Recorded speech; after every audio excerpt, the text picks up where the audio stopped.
I was lucky enough to get second place in the Jenny Doan impersonation contest during the birthday bash recently, and this was my prize. I loved it so much, even though everyone was trying to steal it for me. I said, heck no, I'm taking it home from my studio and I'm coming back with this awesome quilt.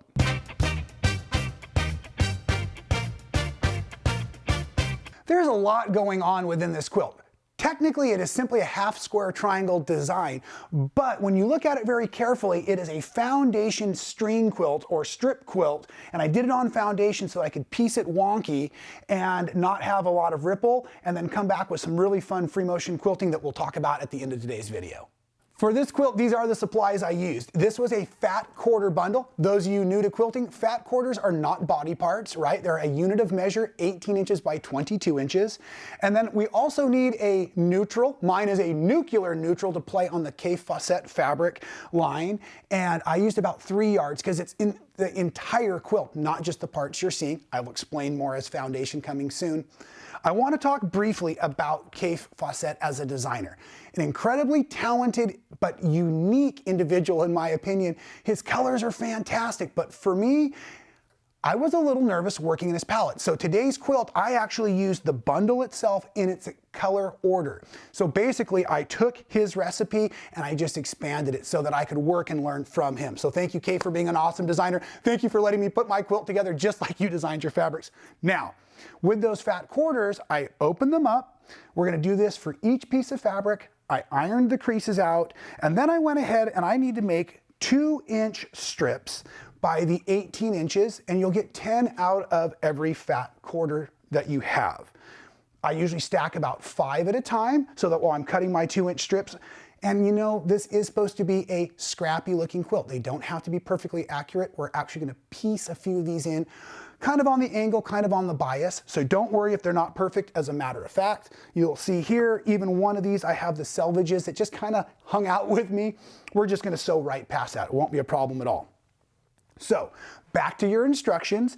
I need you to make an entire, there's 20 pieces in this stack. I need you to do all of this 2 inches. And now we're gonna sub out our piles. We're going to keep the colors in order, but we're gonna start to break them down. So I'm gonna go 1, 2, 3, 4, and these are going to represent 4 new entire families, okay? So keeping them in order, we're going to do that all the way through our stack. And somewhere in the stack, I do remember that I have the, oh, perfect timing. See how these polka dots themselves are going to come together? I never have the exact same fabrics touching. So what I'm going to do at this moment is I'm just going to trade. I'm just going to put that one here because I do want the color to stay as close to Kaffe's palette organization as possible. And then that polka dot you'll see each and every time, and we'll just switch it each and every time as we build. So you'll do this to all 10 of your piles, and you might be thinking to yourself, gosh, Rob, there might have been an easier way to organize this, but I'm teaching you today in the way I made the scrappy style quilt. And so yes, there is an easier way to organize this, but I'm not teaching that today. You'll figure it out. Or not, just do it my way, it's fun. Okay, so now you see that I have 4 new family groupings, and again, another reminder, you're gonna do it for all 10 piles over here, okay? Follow me to the quilt real quick. I wanna show you what's gonna happen. First of all, if you look, all of my seams are running parallel to the bias or the middle of the quilt block itself. Some of them lead the longest strip with orange, but then some of them lead their longest strip with the purple family. So in order to make that happen, you're going to simply take 2 of your piles and you're going to call these the purple lead, right? Then the other family, you're going to restack another time, keeping the fabric still in their color value orders, but I'm making 2 new families that are going to lead with their oranges versus their purples. And it doesn't matter which ones you do, they all work the same. So now in all of my stacks, I'm gonna have 2 orange leading, 2 purple leading, and these will make 4 blocks for the quilt, okay? In order to make those blocks, however, we're gonna need some of that nuclear neutral. So let's just move a few of these out of the way. I'm gonna show you how to build the block with one of these sets right now. Now, nuclear neutral, nice and easy, but when you're sewing and you want to be able to sew in every different direction, remember this is truly a string quilt on the foundation, even though I'm using half square triangles for the design. The foundation enables us to be able to sew these strips on in any old order I want without having a ton of shifting within my strips. So in order to prep out that foundation, what I did, 10-inch squares of the neutral, if I didn't already say 10-inch squares. But then I also have taken, I'm hoping you can see that okay, and I've pressed a crease right into my square on the bias, on the diagonal like that.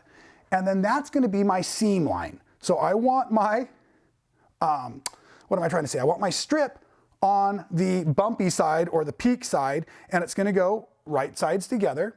And then I'm going to slide down a little bit, so I have about a inch long tail over there. Then I'm going to flip this over. Only for this first one do we flip it over. Oops, and I did myself backwards. So I'm just going to readjust. Now that becomes our seam guide so that we have the first seam allowance looking like it goes directly down the center or the bias of that block. And I'm doing my best to give myself a 1/4 inch of the strip for my seam allowance, but I will not be trimming anything as I go today. I'm just going to build right off of this foundation. And we're going to stitch that in real easy.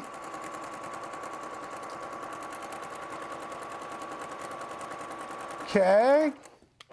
Now, oh, funny, I've left fabric all over my ironing board. Give me 1 second here. I'm going to have to reorganize at least enough that I can get some pressing going on. That'll make for a mess when I get home. Okay. So now what we want to do, got that bad boy heating up. We're going to take this part that we've created and we're going to take and simply press this line so that now my right sides are showing upward. I've got a really nice seam on there. Everything looks nice and clean. And then what we're going to go ahead and do is we're not going to trim these tails off till the very end. But once this is built, I can begin to just add on my next color, keeping that in the color order. So it's going to go here, right sides together. It's going to add on this way, like you see here. And then the next one that I'm doing, I'm going to put, again, a straight 1/4 inch seam. Then I'll start adding in some angles. Show you what that means here in a second. So we're just going to sew this on really nice and fast. I am putting a little bit of pressure on that bottom piece of fabric, the strip itself, because I want to make sure that it's not rippling underneath on my foundation. Okay.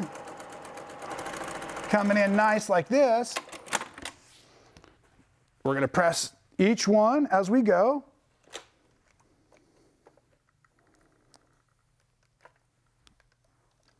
Okay, now what we have happening here, isn't that cool how that works? And look how flat everything is, and everything's traveling beautifully through the machine. Now for this next strip, what I can do is I can start to cheat a little bit of an angle. Not much more than a 1/2 inch, 3/4 inch though on your wide side. Actually it becomes your narrow side. Because then you'll run out of room as you get over here. You only have 5 strips per block to use, okay? So what I'm gonna do is I'm gonna set this at kind of this angle, but again, it's right sides together. So I'm doing here, and then after I did a few of these blocks, I learned to keep shifting my fabric down. So I have a very little scrap up here, and I have a longer scrap down there, because I've got some scrap tricks to teach you towards the end of the video as well. All kinds of material in here today for you. And I'm not just talking fabric, if you know what I mean. So here we go. We're going to sew this one on.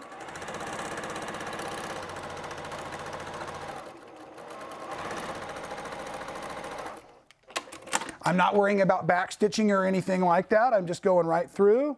And you can see that the pace of this starts to pick up incredibly. So I just got all my prep work done, took my right shoe off, sat at the machine for a while, and got a lot of these blocks done in a hurry. You can see that I'm starting to get an angle going on. And last time I was wide up here, so this next time I'm actually going to go wide on the other side, down here. Cheating, not too much at the top end. Drop it on. And again, the reason we're using the foundation is so I can sew any angles I want and not get a bunch of pucker in my blocks. Traditionally, string quilts are done with just the smallest of scraps, and a lot of times you'll get foundation and selvage that shows up in there. And My goal was to use up this beautiful bundle, but to make it look like it was a total scrap project at the end. Our last piece goes on, again, not leaving too much up there because this long tail actually, I told you I've got some tricks.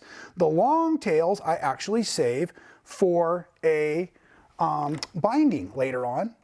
Now, I should also mention up at that little top corner, and I'm doing another straight seam now so that I maximize that last 2-inch strip so that when I press it open, I hopefully make it within a 1/4 inch or less of that outer seam allowance, right? So you can see now that I've made it and covered up the block, but we still need to trim it down. So let's just take a moment and we can flip it over. It's really the easiest way. Take your ruler, lay it right on, trusting your block hasn't shifted. And again, I just want to point out, these small parts like this, probably good for scraps for like a dog bed or something like that, that you're not going to really use them for, just filler. These kind of pieces here actually could be saved for, look at this, a fabric bowl or something fun. I've got some videos coming for you like that. And then these long strips I'm talking about, those are the ones that are used to make the actual binding on the quilt, okay? So make sure that you save all of your scraps, but you'll have to sort through them a little bit more later. Hey, we love our sewing craft, all the things we do, including sorting through scraps, right? Now, all of these little shorties on this side, those pretty much are just for the dog bed. So we're gonna put them down there in the dog bed parts holder. And then we have a beautiful finished block just like that, okay? A reminder, this one's an orange leading block. Follow me to the quilt if you will, please. I literally started the entire project. Oh, and I should point out, today in the link down below, we've got the diagram of the quilt broken out so that you can see the individual blocks. And it's built kind of exactly the way we've done it here, but I did the diagram myself, so it's a little bit remedial. I was practicing, it was fun. So at any rate, I started on this diamond here with all 4 of my orange leading parts. You're gonna have even numbers of all of these. So then I perimetered this with the orange leading, but look real close here. It's an orange leading and an orange leading part, but then it comes into this small little triangle, which was actually a purple leading part out here. So that's why I want you to have even numbers of all of your different blocks so that you can put them together. And you follow the recipe. There's an intentional color shift down near the bottom of the quilt, so it's not always a solid color running through here, so not always purple running through the quilt. I like to put things in the quilt that are the unexpected so that as soon as you think you understand the rhythm of the quilt, there's a little something neat in there to inspire you to keep looking around, including the machine quilting. So let's take one last moment and talk about that. I started the quilting process, like all quilts, from the center. But what I did do is I had my feed dogs up, and I did with my regular sewing foot, stitch in the ditch. And it's just up the center row, and I did zag there so I could come. I just kept following those center rows, and I did it on one side of the center strip and the other side of the center strip, so that did all of the basting and all of the quilting for all of the striped areas in the quilt itself. Now that left about a 2-inch gap between the edge and the quilting. So that meant that this quilting in here, the quilting in the neutral, could be fairly open. It didn't have to be real dense so that the quilt draped appropriately because it's all uniformly quilted. So just our regular big swirls, but I just opened them up. I did them about 4 times the size I would normally do my swirls and my little doodle within the negative space out here. Matching thread because I wasn't sure how it would turn out, and I, again, wish I would have used a little purple or something like that for a little bit more pop. I'm having so much fun creating these projects, but I'm learning each step of the way. Maybe I'll start even trusting myself a little bit more. Hey, I'm asking all of you to trust yourselves, learn to design as you go, learn to play like I did with this project, right? I even told you, as I was writing the instructions, I realized there might have been more efficient ways to do this, but I always teach the way I build them myself because that's what makes sense to me. And I know you're loving the show. We love the comments below, and we'll see you next time right here at Man Sewing.